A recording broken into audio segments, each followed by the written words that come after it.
রাশিয়াকে এবার সরাসরি ইরান যুদ্ধে নামতে যাচ্ছে? চেচেন বাহিনী মোতায়েনের জন্য প্রস্তুত?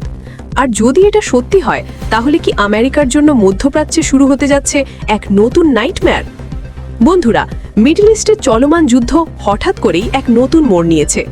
ইরানের রাষ্ট্রীয় গণমাধ্যম দাবি করেছে রাশিয়াপন্থী চেচেন ইউনিটগুলো প্রস্তুত আছে ইরানের পক্ষে যুদ্ধে যোগ দিতে। গত কয়েক সপ্তাহে মিডল ইস্টে উত্তেজনা অনেক বেড়ে গেছে।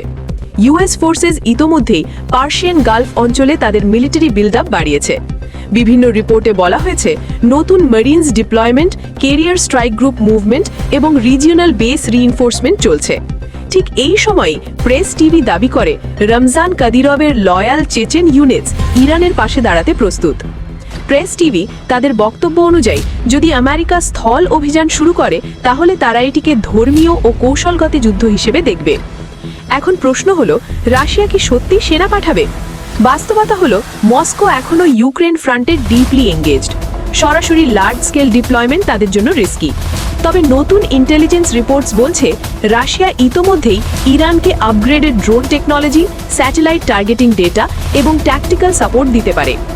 এই সময়ে প্রেস টিভি দাবি করে রমজান কাদিরভের লয়াল চেচেন ইউনিটস ইরানের পাশে দাঁড়াতে প্রস্তুত।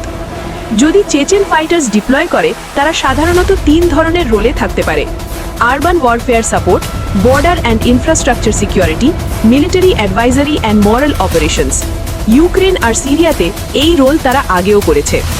সবচেয়ে ভয়ঙ্কর বিষয় হলো এই ডেভেলপমেন্ট মিডল ইস্ট কনফ্লিক্টকে মাল্টি ফ্রন্ট ওয়ারে পরিণত করতে পারে। ভাবো একবার, এক পাশে ইউএস প্লাস অ্যালাইজ, অন্য পাশে Iran, back channel Russian intelligence support, possible Chechen expeditionary fighters. এই সিনারিও গ্লোবাল অয়েল মার্কেটে ম্যাসিভ শক দিতে পারে। হরমুজ রুট যদি আরও আনস্টেবল হয়, তাহলে ক্রুড অয়েল প্রাইস জাম্প করে পুরো ওয়ার্ল্ড ইকোনমি কাঁপিয়ে দিতে পারে। এখন এখানে একটা গুরুত্বপূর্ণ ফ্যাক্ট চেক আছে। সব রিপোর্ট এই ক্লেমকে ফুললি কনফার্ম করছে না।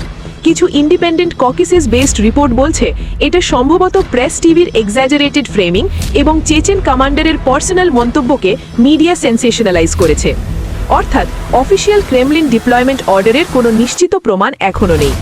যদি ফিউচারে Moscow limited expeditionary support approve করে, তাহলে সেটা ফুল ইনভেশন ফোর্স হবে না, বরং ড্রোন অপারেটর্স, স্পেটসনাজ বা special advisers, military police, moral units, anti retreat enforcement troops, এই ধরনের ডিপ্লয়মেন্ট বেশি রিয়েলিস্টিক।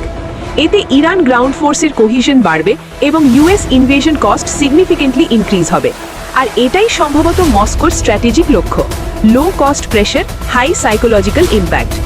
সবচেয়ে বড় প্রশ্ন এখন একটাই, এটা কি সত্যি ডাইরেক্ট রাশিয়া এন্ট্রি এর শুরু, নাকি এটা শুধু ইউএসকে ভয় দেখানোর জন্য সাইকোলজিক্যাল ওয়ারফেয়ার? কারণ হিস্ট্রি বলে অনেক সময় সেনা না পাঠিয়েও শুধু এই ধরনের ঘোষণা দিয়েই জিওপলিটিক্যাল ব্যালেন্স বদলে ফেলা যায়। আর যদি এই কনফ্লিক্ট আরও এক্সপ্যান্ড করে, তাহলে মিডল ইস্ট থেকে ইউরোপ পর্যন্ত এর প্রভাব পড়তে পারে। তোমার কি মনে হয়, রাশিয়া কি সত্যি ইরানের পাশে সরাসরি নামবে, নাকি এটা শুধুই মিডিয়া প্রেশার ট্যাকটিক?